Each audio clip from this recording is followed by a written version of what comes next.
Bueno, muchachos, acá la idea es tratar de hoy de acordarnos de cuando hacemos un traslado, ponerle el monitor electrocardiográfico. ¿Ah? O sea que todo traslado es importante que tenga el monitor electrocardiográfico puesto, ¿ah? Y por varias razones, pero la razón principal es porque realmente a nosotros nos va a dar muchísima información. Y la información que nos da generalmente es instantánea, a diferencia del saturómetro, que a veces puede, de acuerdo a la calidad del saturómetro, tener un delay. En el monitor electrocardiográfico, ¿ah? Es instantáneo, ¿ah? No llega a ser más de un segundo lo que nosotros en información tenemos de lo que está pasando a lo que nosotros vamos a ver en el monitor. Y nos va a ver, ¿ah? Una cantidad de elementos que a nosotros nos van a ayudar, ¿ah? En la estabilización durante el traslado y en la llegada inmediata. Entonces, siempre es muy importante que nosotros tengamos el monitor electrocardiográfico. Nosotros vamos a observar, ¿ah? En el monitor la frecuencia, ¿ah? O sea que vamos a ver alteraciones de la frecuencia y la variabilidad de la frecuencia. Después vemos lo que es normal y que no. El ritmo cardíaco, que es otra de las cosas que nosotros tenemos que ver, nos puede ayudar ante la presencia de hipoxia severa, nos puede ayudar ante un ductus que tenga mucha repercusión hemodinámica, que vamos a ver elementos que nosotros podemos ver en el electrocardiograma. Por supuesto que la presencia de apneas nos va a transmitir una bradicardia, a veces mucho antes nos pone en el monitor la bradicardia que el retraso que tiene en el saturómetro de ver la saturación. Vamos a ver taquicardias patológicas o bradicardias patológicas, y también nos puede ayudar a ver algunas alteraciones relacionadas con los trastornos iónicos, principalmente el calcio y el potasio. Entonces, por eso es importante que nosotros tengamos presente de que el monitor electrocardiográfico es algo que el recién nacido tiene que tener puesto, y es algo que a ustedes en principio les va a ayudar mucho para decir, bueno, hay ciertos elementos de estabilidad que se van a transmitir a través del ritmo, la frecuencia cardíaca y la falta de alteraciones, o viceversa. Pueden aparecer algunas alteraciones que nos pueden decir, bueno, acá hay algún problema y algo está marchando mal. Fíjense que nosotros cuando tenemos la monitorización, nosotros podemos tener distintas cosas monitorizadas. Esto, por ejemplo, es una monitorización en la cual tiene electrocardiograma, hay monitorización de PA invasiva y hay una monitorización del movimiento respiratorio, ¿ah? La pleximografía. Pero fíjense, me gustaría mostrarles el detalle, fíjense qué es lo que está pasando ahí en el monitor electrocardiográfico. Quiero la opinión de ustedes. ¿Qué es lo que pasa acá? ¿Qué es esto? Nosotros vemos que venimos con un ritmo sinusal, y acá hay una alteración que ustedes la vieron en el monitor. Saquen los micrófonos y opinen. Bueno, primero que nada no es interferencia, porque los otros parámetros de los otros sectores en la misma línea no están alterados. Sí, en eso estaba pensando. Hay que ver en ese momento el paciente cómo estaba, si además lo estaba observando, si se presentó algo. No veo ondas P tampoco, o si las hay tan tapadas. O sea que, ¿qué les parece entonces? Para mí una interferencia. Como un artefacto. Muy bien. Este otro, ¿qué es este otro? Esta es otra derivación. ¿Sí? Sí. Esta es una derivación y esta es otra derivación. ¿Con qué podríamos confundir este artefacto? Con una corrida de taquicardia ventricular. ¿Sí? Porque son complejos anchos. ¿Ah? Entonces, claramente, nosotros, si no tuviéramos otro canal puesto, nosotros miramos acá y cuando llegamos al lugar a dejar recién nacido le vamos a decir, nos hizo una corrida de taquicardia ventricular y va a quedar sellado como una corrida de taquicardia ventricular si nosotros no tenemos los dos canales puestos. Entonces, ¿para qué les muestro esta diapositiva? Para acordarnos de que en la monitorización es conveniente siempre poner dos canales. ¿Por qué? Porque hay una cantidad de artefactos, sobre todo en el movimiento, que nos pueden hacer confundir, y una de las cosas que más nos confunden son con taquicardias ventriculares, los artefactos. En esto queda clarísimo, como bien dijeron ustedes, por eso le pusimos esta, ¿verdad? Nosotros en la otra derivación no tiene, una taquicardia ventricular se va a ver en todas las derivaciones, y además nosotros tenemos que ver alteración en la onda de pulso. O sea que acá viene como si absolutamente no pasara nada, sino acá tendríamos que tener una alteración en la onda de pulso a la misma frecuencia que nosotros tenemos la taquicardia ventricular. Si fuese una corrida taquicardia ventricular con pulso, acá veríamos una alteración una disminución de la amplitud, pero veríamos una alteración en el pulso. La espeleismografía no tiene por qué alterarse si el niño sigue respirando. Pero claramente lo importante es esto, nosotros en un traslado no vamos a tener la onda de pulso puesta porque la PAM durante el traslado no la vamos a ir realizando. Pero sí, nosotros claramente podemos poner la segunda derivación. Entonces, es conveniente en pacientes que son pacientes complejos que podamos poner 2 derivaciones para que nosotros los artefactos no nos puedan confundir. ¿Qué vemos acá? ¿Qué les parece? ¿A qué frecuencia vamos? Fíjense en a ver, o sea, uno lo mira y claramente es una taquicardia, ¿verdad? Más o menos, ¿qué frecuencia es? Hay una pregunta ahí, ¿esta taquicardia es sinusal o no es sinusal? Es una pregunta que nosotros hacemos inmediatamente. A ver si se animan a tirar una frecuencia, más o menos. 200 y algo de frecuencia. ¿Cuánto? 200 y algo. O sea que está arriba de 200, ¿verdad? Sí. Está más o menos 200, 200 y poquito. Cuando nosotros tenemos una frecuencia que está arriba de 200, digo, bueno, hay una taquicardia importante. Cuando la taquicardia está arriba de 230, ahí solamente por la frecuencia, ustedes ya saben que eso no es sinusal. Arriba de 230 sinusal no va, porque el nodo sinusal no pasa en un recién nacido de 230. Puede tener un recién nacido que esté con fiebre, con dolor y llorando con un marrano, que puede llegar a 220, les puede llegar. Pero 230 no pasa. Entonces, cuando tienen arriba de 230, ahí tienen que ustedes buscar otra cosa porque eso seguro es una arritmia. La arritmia más frecuente de todas en el recién nacido, la arritmia rápida, la taquicardia, ¿cuál es la más frecuente de todas en el recién nacido? Por reentrada, ¿ves? O sea que es una taquicardia paroxística, ¿verdad? Taquicardia paroxística supraventricular. Esa es la más frecuente de todas, por lejos. Luego, la que le sigue es el flutter. Y después una miscelánea de otras taquicardias auriculares que son más raras. La taquicardia tópica de la unión, la taquicardia auricular multifocal, etc. Pero esas son muchísimas más frecuentes, menos frecuentes. Pero la más frecuente de todas es la taquicardia paroxística y luego le sigue el flutter. ¿Cuál es la diferencia en cuanto al ritmo? Solamente por el ritmo que uno se orienta. Cuando la taquicardia está por encima de 230, en cuanto a la frecuencia, habitualmente eso es una taquicardia paroxística.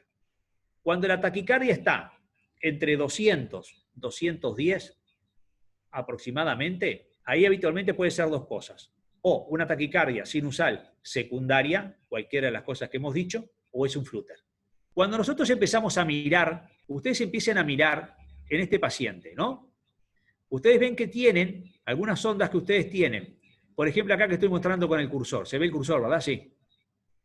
Tienen un QRS, da la impresión ahí que habría una onda sola. Otro QRS, da la impresión que hay 2 pequeñas onditas chiquitas.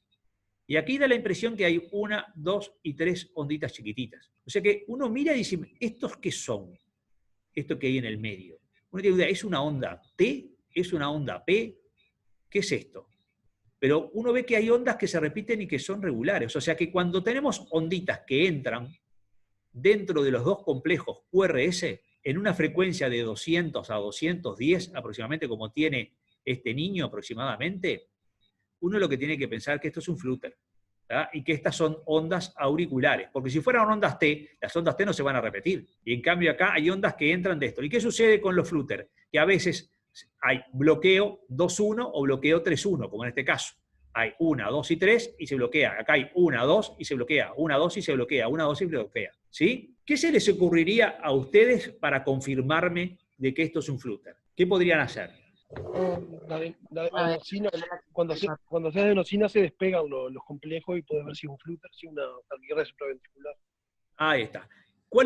¿Qué es lo que hace la adenosina? La adenosina lo que hace es retardar la conducción a nivel del nodo AB. Entonces, ¿qué es lo que me va a hacer? Me va a sacar los complejos QRS para ver qué es lo que está pasando a nivel de la aurícula, porque lo que hace es demorar el pasaje del impulso eléctrico desde la aurícula hacia el ventrículo. Entonces, ¿qué hace? Me borra los QRS para ver entonces qué es lo que está pasando por debajo. Y eso a mí me permite ver realmente qué es lo que puede ser.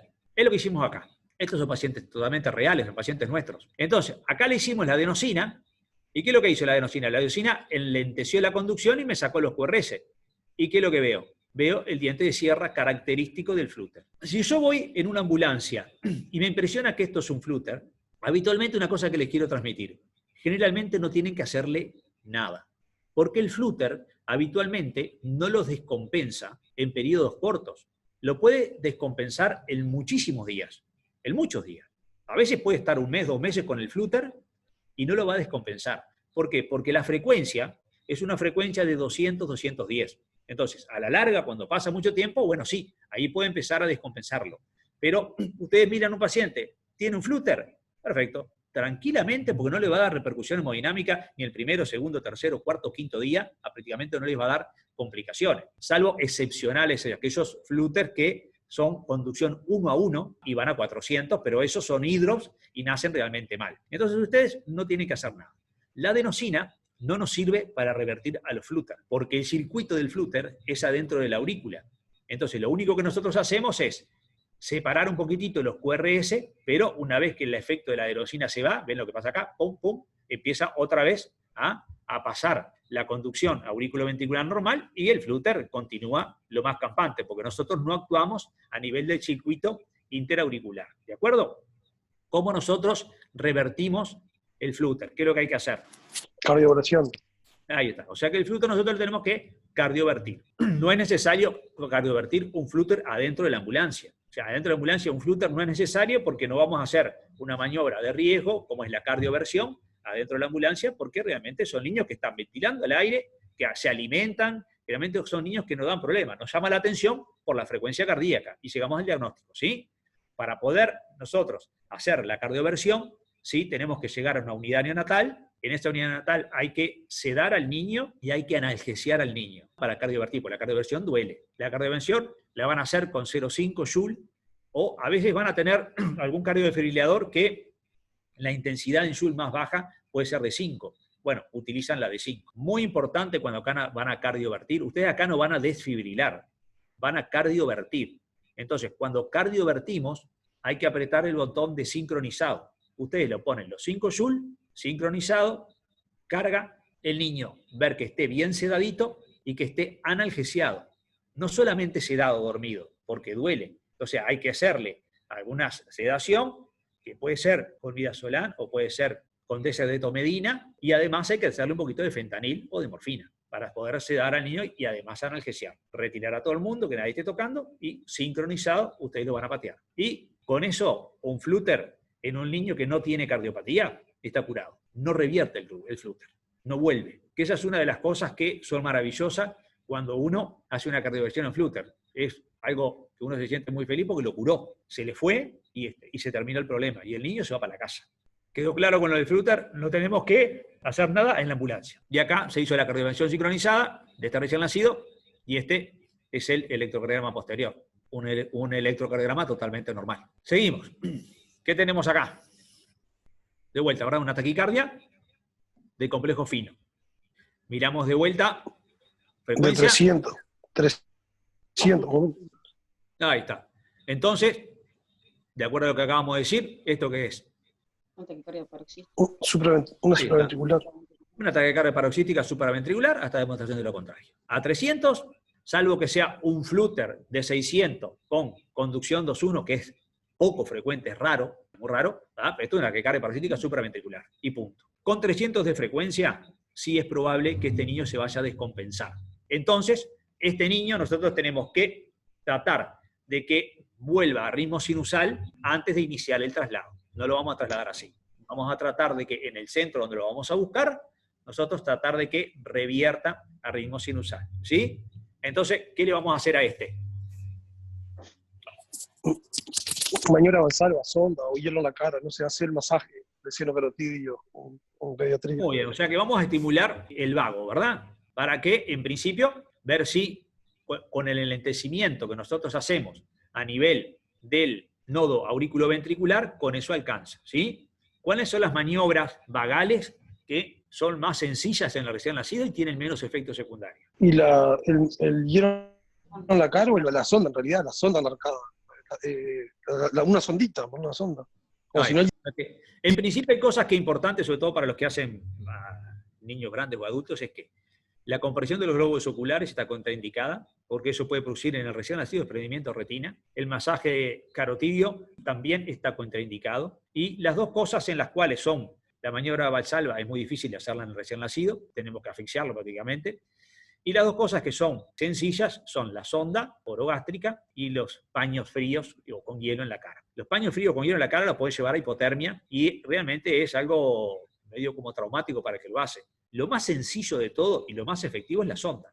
Uno le pone la sonda orogástrica y le estimula para que tenga esfuerzo de vómito y que haga arcadas. La arcada es el efecto vagal más importante que tiene este recién nacido.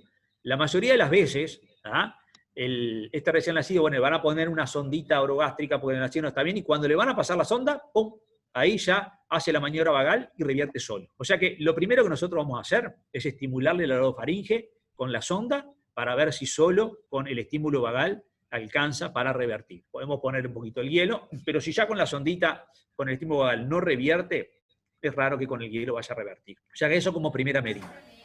Segunda medida, si no revierte con eso, la adenosina. La adenosina. Cuando nosotros hacemos la adenosina en estos niños, ustedes van a tener una pausa y a veces la pausa es importante. Quédense tranquilos porque la adenosina rápidamente el glóbulo rojo la absorbe y desaparece de la sangre. Entonces, en pocos segundos, 4 o 5 segundos, va a aparecer el ritmo sinusal. Uno, cuando le hace adenosina y ve esta pausa, se pone muy nervioso. Pero el único que va a hacer un síncope es el médico que lo hace, pero el recién nacido no va a hacer nada. Pero lo habitual es que hagamos esta maniobra y inmediatamente aparece el ritmo sinusal.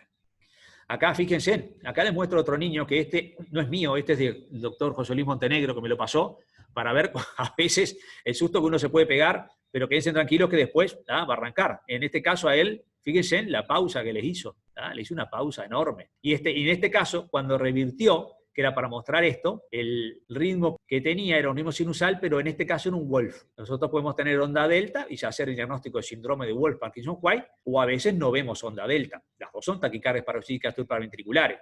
Una es centrada intranodal y la otra es por un asa aberrante. Pero esto es otra de las cosas que nosotros tenemos que mirar cuando vuelve al ritmo sinusal. Si tiene la onda delta, bueno, esto era secundario a un Wolf y el otro probablemente sea una entrada intranodal.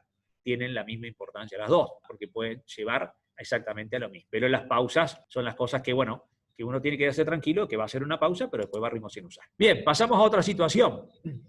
¿Qué podemos tener acá? Una taquicardia, pero de complejo. Un ventricular. O sea que, bien, taquicardia de complejo ancho. Tenemos una taquicardia de complejo ancho, todos sabemos que, bueno, puede ser una taquicardia ventricular o puede ser una taquicardia supraventricular con conducción que se llama aberrante, por un asa aberrante. Tenemos que olvidarnos eso de conducción de asa aberrante, porque lo importante es que no vaya a ser una taquicardia ventricular. Y nosotros en un traslado menos, no lo vamos a poder diferenciar. Entonces, tenemos que tomarlo como la gravedad que puede tener una taquicardia ventricular. Entonces, si tenemos una taquicardia ventricular, inmediatamente tenemos que ponernos a pensar, y bueno, ¿esta taquicardia ventricular es con pulso o es sin pulso, o es con repercusión hemodinámica o sin repercusión hemodinámica? Si nosotros tenemos una taquicardia ventricular antes de iniciar un traslado, nosotros no podemos iniciar un traslado con una taquicardia ventricular, aunque la taquicardia ventricular sea bien tolerada y con pulso, porque probablemente con el correr de las horas, sobre todo si no traslado lejos, lo va a descompensar. Entonces tenemos que nosotros tratar de revertir esa taquicardia. Si nosotros tenemos una taquicardia ventricular con pulso y que es sin repercusión hemodinámica, perfecto, podemos hacer una cardioversión farmacológica. Le vamos a hacer probablemente amiodarona, pero ahí vamos a tener tiempo, vamos a hablar con el cardiólogo que esté en esa institución, vamos a iniciar la medicación y una vez que pasan la carga, etcétera, va probablemente a revertir y ahí nosotros podemos iniciar el traslado. Si nosotros tenemos que esta taquicardia no tiene repercusión hemodinámica, nosotros tenemos que tratar de hacer una cardioversión eléctrica, como hicimos con el Flutter. Vamos a hacer lo mismo. Tenemos que apretar también en la taquicardia ventricular, tenemos que apretar el botón de sincronización, que es para que puedan desencadenar, si el impulso cae en la repolarización, pueden encadenar fibrilación ventricular. Nosotros es importante que no nos confundamos una taquicardia ventricular con una fibrilación ventricular. Fíjense en que la taquicardia ventricular tiene regularidad. Vemos el anterior, vemos claramente esto. Son ondas regulares. Son anchas, complejos QRS anchos, pero bien regulares. Van a cambiar de acuerdo a la derivación, porque va a cambiar la amplitud. Pero nosotros lo que vamos a ver es que es bien regular. La fibrilación ventricular es totalmente irregular dentro de la misma derivación. Entonces, esta diferencia es importante, porque uno, si se confunde una taquicardia ventricular con una fibrilación, podemos pasar una taquicardia ventricular a fibrilación, que ahí es un paro. Entonces, taquicardia ventricular, cardiovertimos. Fibrilación ventricular, desfibrilamos. Cuando cardiovertimos, lo hacemos a 0,5 Joule por kilo. Cuando desfibrilamos, lo hacemos a 2 Joule por kilo. Y podemos, si nos sale, duplicarlo, como cualquier reanimación. ¿Quedó claro eso? Vamos entonces a las otras cosas que nos pueden pasar. Puede pasar de que el ritmo sea muy lento. Podemos tener desde una bradicardia sinusal, que no nos va a dar ningún problema, o podemos tener bradicardias por otras causas. Lo más frecuente es que, si es patológico, es que sean los bloqueos. Entonces, para eso nosotros tenemos que tener una idea de los bloqueos, que yo sé que ustedes ya lo conocen, por esto no vamos tan a lo básico, pero repasamos siempre. El bloqueo de primer grado es cuando la P se separa del QRS. En un adulto, ¿cuánto se tiene que separar para considerar un bloqueo de primer grado? En cuanto a cuadraditos o milisegundos. ¿Se acuerdan? Más de 0,20, si no me equivoco. Ahí está, muy bien. 0,20 o 200 milisegundos, ¿verdad? Que son 5 cuadraditos chicos o un cuadrado grande. Como el niño más chiquito, nosotros tenemos que, bueno, esa distancia es menor, las frecuencias cardíacas son más altas y los tiempos son mucho más cortos. Entonces, cuando nosotros tenemos un recién nacido y tenemos un PR, o sea que es esta distancia entre la P y el inicio del QRS, que llamamos PR, tiene que ser menor de 0,12, o sea, 120 milisegundos. En un lactante y en un niño chico hasta los 2 o 3 años, de 0,16, o sea que 4 cuadraditos. Y en el niño más grande, ya igual que en el adulto, 200 milisegundos. Para simplemente ver cuánto va la distancia de la onda P. Cuando tenemos los bloqueos de segundo grado, ¿se acuerdan que teníamos dos? El MOVID 1 o el MOVID 2, o el MOVID 1 y el Benkevac. El Benkevac, que es el MOVID 1, es cuando el PR se va separando a medida que van pasando los latidos. Entonces, este es un bloqueo prácticamente de primer grado, límite. En este ya es clara como es el Benkevac, y en el otro ya es tan largo que se bloqueó y no apareció un QRS, y aparece después de vuelta a otro. Entonces entraron dos ondas P y aparece un QRS. En el bloqueo AB de segundo grado tipo MOVID 2 es constante, que hay siempre sin ninguna diferencia. Este es intermitente, bloqueo de segundo grado, MOVID 2 intermitente, porque acá no lo tiene. Pero hay claramente sin que haya el Benkevac, sin que se vayan separando, que es intermitente. Este es constante, la MOVID 2 constante, porque siempre aparece. Y el 3 van a ir totalmente disociadas las ondas P con respecto a los QRS. Van a caer en cualquier lado, o sea que no tiene ninguna relación. Entonces, vamos a empezar a mirar. ¿Este qué es? Un bloqueo ¿Qué les de parece? segundo grado MOVID 1. MOVID 1, ahí está. O sea que es un Benkevac, ¿verdad? Acá teníamos una duración del PR, acá la duración del PR ya es mayor, y acá no apareció QRS, ya se bloqueó. Acá... Parece un primer grado. No sé el siguiente complejo, pero hay una prolongación ahí del PR. Ahí está. Muy bien. Acá, esta se las compliqué un poco. Esta, fíjense, es tanta la distancia que para primer grado tendríamos que tener mucho más largo. Cuando se la pongo más largo se van a dar cuenta enseguida. Pero es tan larga que probablemente acá hay una disociación y acá adentro debe estar otra P. Esto probablemente sea un bloqueo AB de tercer grado, pero necesitamos más. Pero lo que les quería mostrar con esto es que, ojo cuando ustedes tienen prácticamente la P al lado de la T, que puede haber otra P que cae dentro del QRS, entonces queda simulado. Entonces uno piensa que decimos, bueno, no, es un bloqueo AB de primer grado, pero ojo porque puedan haber algunos complejos adentro. Entonces uno lo mira a simple vista y dice, bueno, veo solamente una P, pero puede ser que caiga adentro del complejo. Acá... Y este sí parece un de Esto sí, el tercero. Ahí está, o sea que acá hay una cantidad de P, ¿verdad?, que van cayendo, ¿verdad?, que está disociado, que van en cualquier lado. O sea que en los bloqueos, ¿verdad?, ¿qué es lo importante? Lo importante es que nosotros vamos a tener problema solamente en el bloqueo AB de tercer grado. ¿Por qué? Y vamos a tener problema solamente si la frecuencia cardíaca en un niño que no tiene cardiopatía está por debajo de 55. Y vamos a tener problema en un niño con cardiopatía si la frecuencia está por debajo de 65. ¿Por qué? Porque la frecuencia cardíaca en un niño que no tiene cardiopatía va a poder recién tener repercusión hemodinámica si la frecuencia es por debajo de 55. En el otro un poquito más alta. ¿Por qué? Porque aparte de la repercusión hemodinámica la puede dar su propia cardiopatía estructural. La mayoría de las veces los bloqueos AB no se acompañan de cardiopatía. Generalmente son secundarios a madres lúpicas o a madres con otras colagenopatías, pero por lejos el lupus materno es el que se lleva epidemiológicamente la etiología más grande. El 90% de los bloqueos AB son por madres lúpicas. Entonces vamos muchas veces a tener el diagnóstico previo porque la madre tiene un lupus y lo importante es la frecuencia cardíaca. Si el niño tiene una frecuencia cardíaca por arriba de 55, ese niño no se le va a descompensar. Si el niño la tiene por debajo, el niño puede descompensarse. Entonces, bueno, si el niño tiene elementos de insuficiencia cardíaca, nosotros tenemos que subirle la frecuencia cardíaca. ¿Cómo le subirían la frecuencia cardíaca? Si suponemos está en 50, 49, 50, ¿cómo le subiríamos la frecuencia cardíaca? Con cronotrópico. Y sube poquito, sube 5, 6 latidos por minuto.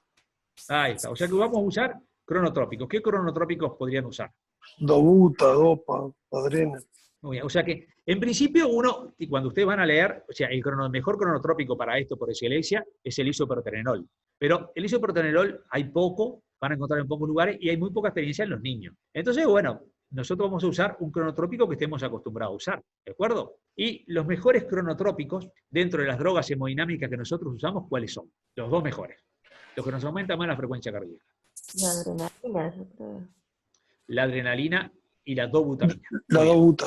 O sea que, en principio, cualquiera de esos dos, ustedes le pueden poner tanto adrenalina como dobutamina. Cualquiera de los dos. Va a depender un poco de si ustedes lo ven, por ejemplo, que el niño está medio hipotenso, a veces es mejor ponerle un poquitito que sea más que nada adrenalina, porque van a tener, aparte del efecto beta, que es cronotrópico para aumentar la frecuencia, van a tener también un poquito de efecto alfa y le van a subir un poquito más la presión.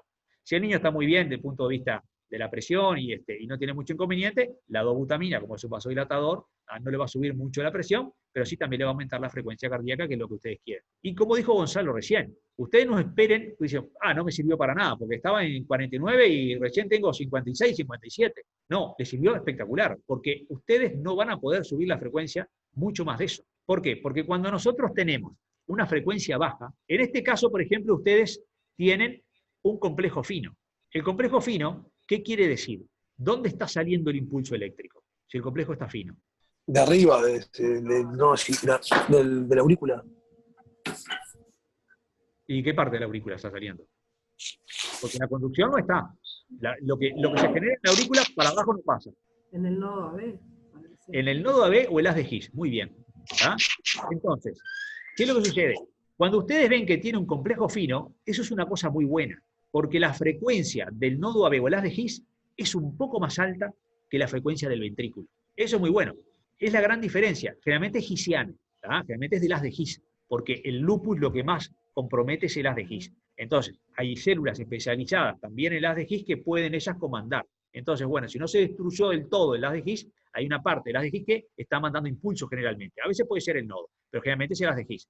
Y tiene, como está iniciado ahí y se transcurre por el haz de His, un complejo fino. Y la frecuencia generalmente está cerca de 60, 65. Entonces eso es muy bueno. Cuando nosotros vemos que el complejo es fino, uno se queda tranquilo y decimos, bueno, este niño no nos va a dar problema porque está originándose el impulso en la His. Cuando vemos un complejo ancho, ojo, porque ahí sí, la frecuencia es más baja. Entonces la frecuencia puede estar cerca de 50 o a veces un poco menos. Pero cuando nosotros le ponemos una droga y estimulamos a ese ventrículo, va a aumentar, pero no tiene la capacidad de pasar mucho más de 60 el ventrículo. Entonces, por eso, ustedes van a aumentar un poquito la frecuencia. No la van a poder aumentar muchísimo más, como si nosotros ponemos un cronotrópico y actúa a nivel del nodo sinusal. El nodo sinusal tiene la capacidad de por sí mismo llegar a 230, como dijimos, ¿verdad? Pero el nodo auriculoventricular, con adrenalina, va a llegar a 70, 75, no más de eso, y el ventrículo le va a llegar a más o menos a 60. Así que lo traen, y esta frecuencia baja, con un cronotrópico, sin problema ninguno. Muy bien. ¿Qué es lo que estamos viendo ahí? ¿Qué es lo que llama la atención? Tenemos onda P, QRS, ¿y esto qué es? El ST es súper elevado. Ahí está, un ST súper elevado. ¿Por qué se pueden elevar los ST? ¿Por qué se eleva el ST generalmente? ¿En un adulto? Isquemia. Isquemia. O sea que lo primero que tenemos que pensar es isquemia. ¿Qué otra cosa nos eleva el ST en todas las derivaciones? La pericarditis, ¿la elevan todas? Sé que la elevan, pero no sé si en todas. La pericarditis, muy bien. ¿Por qué les digo esto? Porque, ojo, si ustedes van a buscar un postoperatorio que viene en el postoperatorio nosotros se abre el pericardio, y el pericardio hace una reacción inflamatoria. Entonces muchas veces nosotros en el paciente postoperatorio podemos llegar a ver en todas las derivaciones del electro una sobreelevación del ST, y eso es un elemento de pericarditis. Y nos damos cuenta enseguida de que no hay ninguna otra cosa porque es en todas las derivaciones. Porque uno de repente va a buscar un paciente que ya fue operado a una unidad cardiológica y lo trae de vuelta. Y cuando le ponemos monitor y vemos esto, y por favor, está infartando. Puede ser que esté infartando, porque por ejemplo en un switch que le cambiamos las coronarias, muchas veces no los infarta, porque la coronaria quedó clinqueada, quedó doblada, y alguna parte no está irrigando bien, también nos fijamos. Pero generalmente ese es un sector, o sea, va a ser de acuerdo a la coronaria, si es la derecha o la izquierda, va a ser el territorio. Cuando es en todo, eso es el pericardio. Pero nosotros, en otro recién nacido, podemos tener en el asfíctico, uno de los elementos de isquemia miocárdica es que aparezca esto en el ST. Entonces nosotros vamos a ver algún sector en el cual puede aparecer isquemia. ¿Qué quiere decir eso? Ojo con este niño, porque es un niño que probablemente pueda tener un bajo gasto, que pueda tener una FEBI disminuida, etc. Entonces es un niño que es un niño de riesgo y es un niño que hay que, antes de salir con esto, tenemos que ver que realmente esté bien perfundido, de que la función sea adecuada, etc., porque es un niño de riesgo. Y acá dice aféctico y acá dice ductus. Y vos decís, ¿qué tendrá que ver el ductus con esto? ¿Qué les parece? ¿Por qué el ductus puede dar isquemia? Por robo. ¿Y por qué? Porque las coronarias no se irrigan en diástole y ahí por el efecto robo. Ahí está. Cuando nosotros tenemos un pretérmino, cuando son chiquitos los niños, y nosotros estamos con el ductus abierto, viene la sangre por el arco aórtico, y cuando tiene que pasar de largo por el costado del ductus para la parte inferior del cuerpo, ¿qué es lo que hace? Se mete al ductus arterioso. ¿Eso qué es lo que hace hacer? Hace que la presión diastólica se nos descienda muchísimo. Es como si estuviese muy vasodilatado. ¿Sí? Entonces, cuando la presión diastólica nos cae mucho, la irrigación coronaria de estos niños empieza a sufrir. Porque, como dijo Gonzalo recién, la irrigación coronaria se produce en diástole. En diástole dejamos de tener perfusión por las arterias coronarias y el niño empieza a tener este problema. Cuando empieza a tener esta elevación del ST, no la va a tener mucho rato, la va a tener unos minutos. Después se va a empezar a bajar la presión, le va a empezar a saturar, y si ustedes no hacen algo, el niño se les muere. ¿Qué es lo que hay que hacer inmediatamente? ¿Qué les parece? Porque nosotros dijimos que el problema es que tiene la presión diastólica extremadamente baja. Y es porque la coronaria está profundido poco. Y es porque la diastólica está baja. Entonces, ¿qué hacemos? ¿Cómo subimos la presión diastólica? ¿Qué es lo que queremos hacer? Aumentamos la precarga con volumen. ¿La poscarga? ¿Quién dijo la poscarga? ¿Elisa? Bien. ¿Y cómo la aumentamos? ¿Con qué la aumentamos? Y enseguida con la posición, no, no me acuerdo. ¿Con drogas que aumenten la poscarga? ¿Qué drogas podemos usar para aumentar la poscarga? Aquellas drogas que aumentan la resistencia vascular sistémica, que tienen efecto alfa, ¿verdad? ¿Y cuáles son? La dopa, la dobuta. La dobuta no. La dobuta nos vasodilata. La adrenalina y la dopamina. ¿Verdad?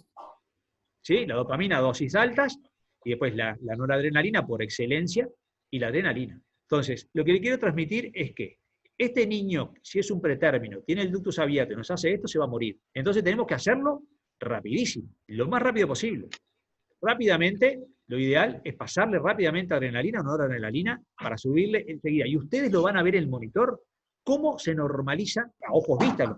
Justo estábamos con Dilucci mirando, un niño nos empezó a hacer eso. Yo le puse el ecógrafo y vimos todo como el corazón se empezaba a deteriorar y le pasamos adrenalina, pasan adrenalina, le dijimos a la dosis que sea, porque el señor se moría. Inmediatamente, ¡pum!, corrigió, con eso aumentó, y después le dejamos la adrenalina puesta. Y después, por supuesto, le cerramos el ducto. Pero lo importante es esto, o sea, tener claro el mecanismo fisiopatológico que tenemos que realizar. Y esto lo vamos a ver en las unidades, sobre todo cuando uno lo va a trasladar, ¿en qué pacientes? Son los pacientes que van a trasladarse a algún lugar, a poder para el lado para cerrar el ducto. En la mayoría de las unidades lo podemos cerrar en ese lugar. Hay algunas unidades del interior en los cuales, bueno, no permite el lugar físico, etcétera, que se pueda cerrar en ese lugar. Y bueno, hay que trasladarlo. Entonces, en esos niños que tienen un ductus abierto, que ya sabemos que tienen repercusión hemodinámica, que son chiquitos, que son pretérminos, presten atención a esto, que no nos vaya a pasar eso. Entonces, antes de iniciar el traslado, un monitor, por lo menos mirar bien, que no vaya a haber elevación del ST, y si no, un electrocardiograma para que estén tranquilos de que antes de iniciar el traslado no tienen elevación del ST, y ustedes procuren de que la presión arterial diastólica no sea excesivamente baja para no tener isquemia durante el trayecto. Bien, trastornos del calcio y del potasio. El trastorno del calcio y del potasio, los trastornos iónicos, ustedes los van a ver representados en el electrocardiograma en la repolarización, que lo que nos alteran es la repolarización. Eso es muy importante porque nos pueden llevar a trastornos del ritmo. Entonces lo vamos a fijar en la onda T, en los cambios de la onda T. ¿Qué les parece esa onda T? ¿Qué característica tiene esa onda T? Está como aplanada. Está aplanada, exactamente. Entonces, cuando una onda T está muy plana, ¿qué les parece? ¿Con qué ion está relacionado? ¿Con el calcio o con el potasio? ¿Con el? Potasio. El potasio. Entonces, una de las cosas que le voy a decir, el calcio no altera la amplitud, o sea, la altura de la onda T, el calcio no la altera. Después vamos a ver qué altera. En cambio, el potasio sí les altera, porque altera el potencial de acción, el potasio sí les altera la amplitud de la onda T. Cuando el potasio es fácil, el potasio está bajo, se nos va para abajo. Cuando el potasio está alto, se nos va para arriba. Entonces nosotros miramos el monitor todos los días. Cuando vamos a la unidad, nosotros miramos el monitor. Y yo, porque estoy medio para este lado, pero siempre miro la repolarización y miro la onda T. Si a mí me llama la atención la onda T, le pido un ionograma. Porque si está muy alta, bueno, a ver, este niño tendrá insuficiencia renal, no tendrá una hiperpotasemia. Si está muy baja, de repente a veces los niños orinaron mucho, a veces están con algún diurético y puede estar con hipopotasemia. ¿Qué es lo que llama la atención con relación al calcio, que vamos a ver ahora, en esa repolarización? ¿Qué es lo que le llama la atención de la onda T? ¿La amplitud no? Una picuda, la forma. El ancho.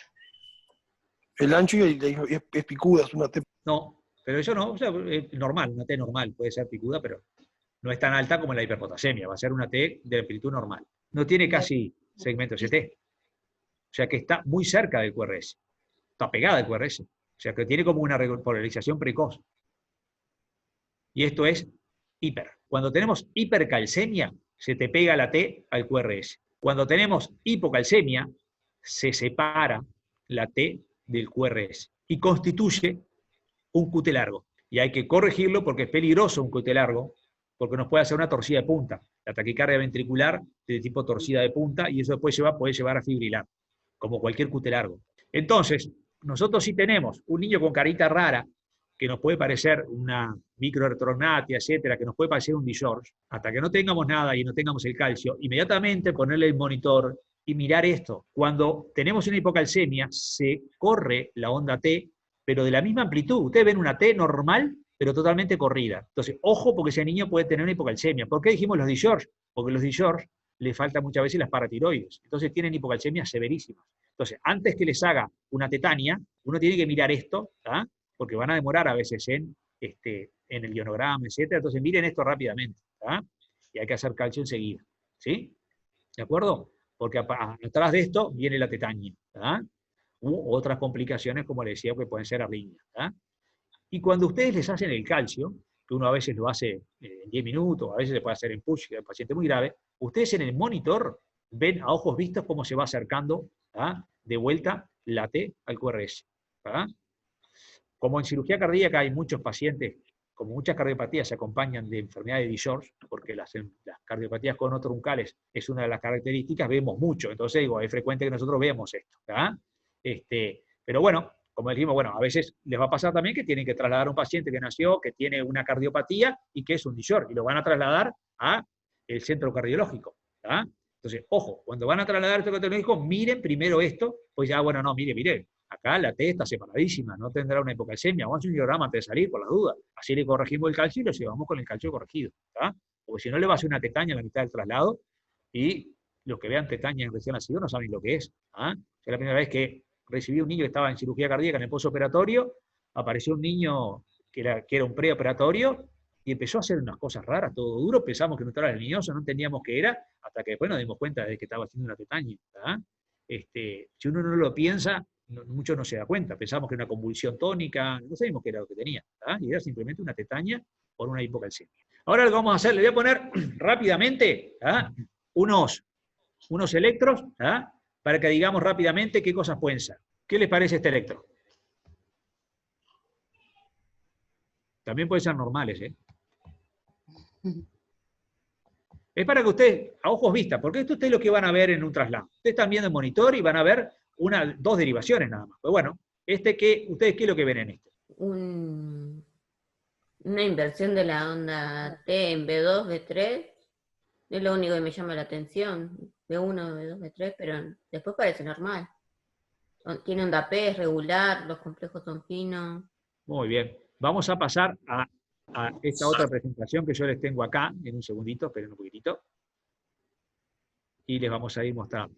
Es normal, ¿verdad? Uno lo mira normal. La única característica que tenía este electro es que tiene un QT largo.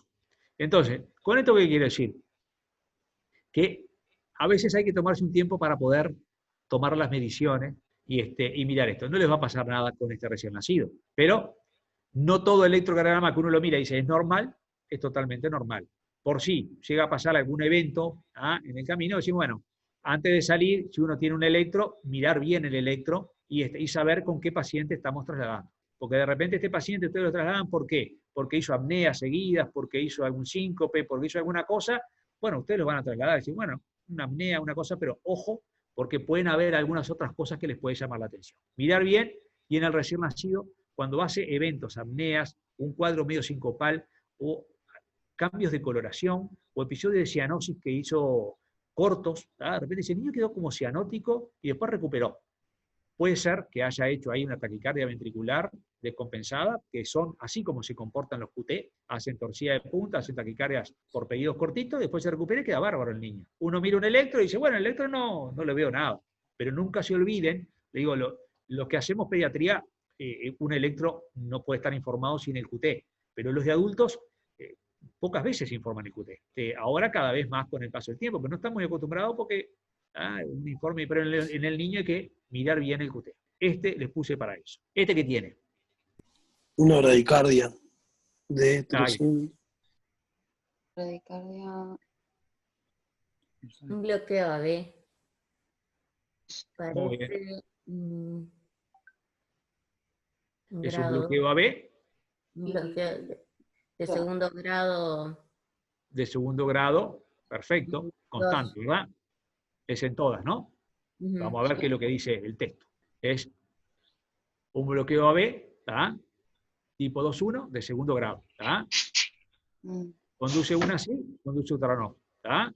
Pero la diferencia que ustedes cuando miran acá, para diferenciar del segundo grado o de tercer grado, es que siempre tenemos una P antes del QRS, una P a la misma distancia, antes del QRS, una P antes del QRS, una P antes del QRS. Todas vemos que una P antes del QRS que es constante y que tiene el mismo PR. Si fuera de tercer grado y hubiera alguna P que no viéramos porque cayera dentro del ventrículo, vamos a ver a cualquier distancia del QRS la P, ¿tá? Que esa es la diferencia. Hay una bradicardia con una discordancia entre aurícula y ventrículo, ¿no? No lo estoy contando bien, espera. Fíjense, por ejemplo, creo que está pasando con la P en esta derivación. Para mí, como que se va alejando, ¿no? Ahí está. Sí, O sea que conduce, y acá, por ejemplo, ¡pac! No, Entonces un primer grado de Wenckebach. Ahí está, o sea que es el segundo grado. Perdón, segundo. COVID 1, ahí va, un Wenckebach. ¿Ah? Perfecto. Ahí va. ¿Qué nos dice el título? Ritmo sinusal, bloqueo AB segundo grado, tipo 1, Wenckebach. ¿Está? Perfecto. Bárbaro. ¿Qué tenemos acá? Una taquicardia de complejo ancho. Ahí está. O sea que nosotros veníamos, ¿verdad? Ritmo sinusal. ¿Esto qué es? Una extrasístole. Una extrasístole ventricular, ¿verdad? Complejo ancho, totalmente QRF distinto al otro. Vuelve otra vez ritmo sinusal y acá, pac. ¿Ah? O sea que acá hay una taquicardia de complejo ancho, ¿ah? Una taquicardia ventricular no sostenida. Acá se interrumpe. Este niño, ¿ah? Es un niño que hay que buscarle alguna enfermedad, porque probablemente sea alguna miocardiopatía, alguna cosa tenga. Una cosa buena es que uno mira el complejo que hizo y es parecido a la extrasístole, ¿sí? O sea que puede ser un foco ectópico que esté andando y es fácil para poder ablacionarlo, ¿verdad? Pero acá, esto es una taquicardia ventricular, ¿verdad? Y puede no ser sostenida, y este niño claramente tiene que estar monitorizado hasta que el niño quede medicado y después será estudiado. Pero la suerte es que hace taquicardias ventriculares no sostenidas y luego se regularizan. Estas cosas las encontramos cuando hacemos el Holter. Hay muchos niños que dicen, no, consulta por palpitaciones, cuando hace deporte, cuando hace... No, uno se queda tranquilo y dice, bueno, la mayoría de los niños no tienen nada. Y le hacemos el Holter y vemos que 3 o 4 veces en el día aparece esto. Estos son niños de altísimo riesgo. Entonces, por eso es muy importante, aparte de lo que es el recién nacido, lo que nosotros decimos la valoración predeportiva en los niños. Entonces, todo niño cuando tiene 12 años tendría que ser obligatorio que lo podamos estudiar. Y si el niño tiene algún síntoma, se queja de algo, a eso le hacemos un estudio completo. Porque esto es frecuente de encontrar y es causa de muerte súbita, ¿sí? Atrás de esto generalmente hay alguna otra cosa. Hay alguna CHOI, alguna coronaria anómala, alguna otra cosa que hace que hay algún sector isquémico que se fibrosó o lo que sea, que es la que produce la alteración de la conducción. Acá se registró, fue en un electro, ¿no? Si yo les cuento les voy a contar un caso, que voy a decir que esto cosas raras, que son casualidades. Estaba en Rivera, que fui a Rivera a hacer la neonatal, en realidad era simplemente la supervisión neonatal, y fuimos a hacer un ecocardiograma justo al sector de cardiología, y viene una pediatra que estaba y dice, ¿sabes que hay un niño que hizo un síncope en la puerta? Bueno, digo, tráiganlo si quieren, que lo vea, ya que está. Lo veía como cardiólogo, Y cuando lo traen, el niño estaba pálido, era un niño de 12 años. Estaba pálido, y le pongo la mano en el apoyo, digo, vamos a acostarlo en la camilla, y yo tenía el ecógrafo al lado. Y cuando le pongo la mano, siento que en la mano hacía pum. Y quedaba quieto, y decía pero un desorden, cuando le pongo la mano en el tórax, digo, ¿y esto qué? Entonces agarré y le puse ventriculares. Cuando nosotros empezamos a mirar la historia, ese niño estaba diagnosticado como una epilepsia de difícil manejo.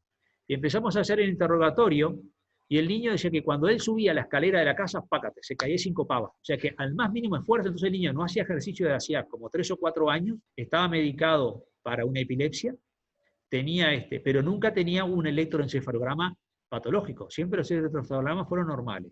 Fue medicado con epilepsia, y ese niño, la semana anterior, había ingresado también por un síncope. Entonces alguien le había mandado un Holter. Y como estábamos justo en la parte de cardiología, entramos en la computadora y encontramos el Holter. Y en el Holter tenía una cantidad en el día de eventos como estos, pero eran torcidas de punta. Y en el electrocardiograma basal tenía un QT larguísimo, de 580.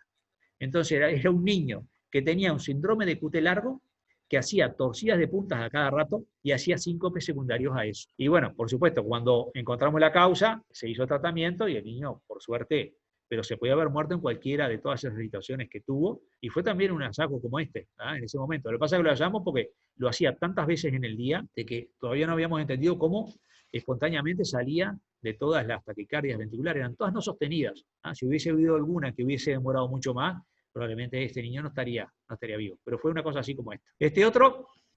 Y ahí sí hay una prolongación del QT. Ahí está, a ojos vista, ¿verdad? Llama un poco la atención, ¿no? Sí, Da la impresión que el QT es largo, ¿no? Muy bien, fíjense en el QT.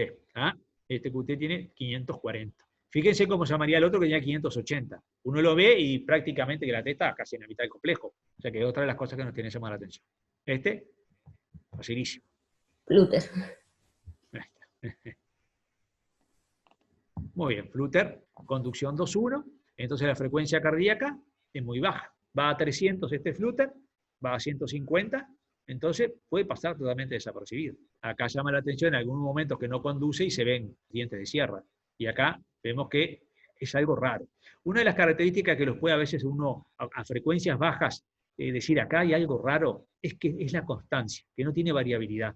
El Flutter, una de las cosas que tiene es que estar clavado, por ejemplo, si te tiene 150, decís, qué raro, este niño llora, se duerme, come, lo que sea, y está siempre a 150, pero clavado, sin moverse. Entonces, eso es una de las características más importantes del Flutter. Cuando ustedes ven, dice, está a 200 clavado, está a una frecuencia que está sin moverse, eso puede ser un Flutter. El niño no se va a descompensar, pero tiene una patología. Perdone que no se ve bien, pero algo se llega a ver. Se ve medio borroso. En lo que vemos nosotros es... Sí. Una extrasístole, uno normal. Una extrasístole, uno normal. Una extrasístole, uno normal. Son extrasístoles ventriculares nomás, que no tienen importancia. Se llaman bigeminadas porque uno sí, uno no. ¿Tá? Cuando son trigeminadas es porque hay 2 normales y el tercero es una extrasístole. Cuatrigeminadas son 3 normales y el cuarto es una extrasístole. Es cuando se repite. ¿Tá? Quiere decir que hay un foquito ahí que está mandando. Son siempre iguales. Ven que en la misma derivación son para el mismo lado, o sea que son monomorfas, que eso es algo que no tiene ninguna importancia. Ven eso, pero no hay que hacerle nada y no va a descompensar nada. ¿Tá? Como conceptos grandes, entonces, para poder ver todas estas cosas, tiene que tener el monitor puesto. ¿Ah? Entonces, lo que uno puede ser perdonable es no reconocer algún trazado. Lo que puede ser imperdonable es no ponerle los cables de electrodos para poder tener el registro en forma continua. ¿Por qué? Puede darnos muchísima información. Solamente la alteración de la frecuencia cardíaca ya nos está diciendo muchas cosas. Que el niño está dolorido, que el niño está con fiebre, que el niño está deshidratado, que el niño está hipovolémico, etcétera. Una cantidad enorme de cosas que nos van a dar solamente la frecuencia cardíaca. Y cuando afinamos un poquitito más, empezamos a poder ver determinadas patologías que a nosotros nos van a orientar, o alguna disonía, nos van a orientar hacia una enfermedad eléctrica propia del corazón, etcétera. ¿Tá? ¿De acuerdo? Así, a ver cómo tenés que cerrar, así, y yo le paso por acá. Mirá,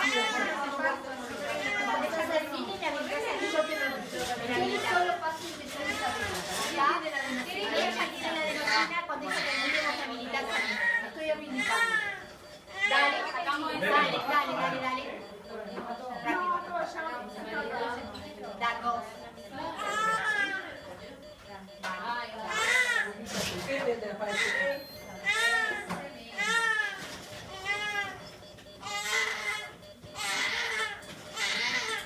¿Lo pasaste?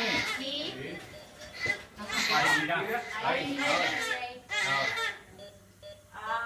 Ahora sí. ¿Bajó? Ustedes habían hecho así, chiquilinas, así con las dos. ¿Y cómo lo hicieron? Es así, no hay otra forma. ¿Cómo lo hicieron? ¿Así? Por eso le pregunto. Cuando dicen que no respondió, ¿lo hicieron así? No, hay que poner una llave. No, pero hay que pasar una llave y girar la llave.